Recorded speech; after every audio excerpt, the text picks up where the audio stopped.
Today is not just a groundbreaking ceremony. May mas malalim po itong kahulugan.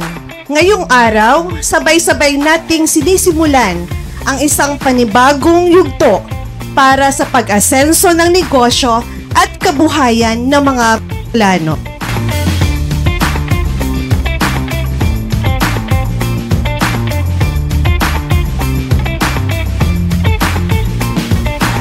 Matagal na pong ipinaglalaban ng Ako Bicol na maitaas ang antas ng kabuhayan ng ating mga MSE at mga maliliit na negosyante sa rehiyon. Ako Bicol will continue to your kasurog, katuwang, asin karamay. Sabi tangani, tabang inigabos. Sa pagtatayo ng Bicol Trade Center, ang pangarap po natin na maipakilala ang Bicol sa buong mundo. Hindi lamang dahil sa mayon, kundi dahil sa kalidad at galing ng ating produkto ay unti-unti na pong nagiging realidad.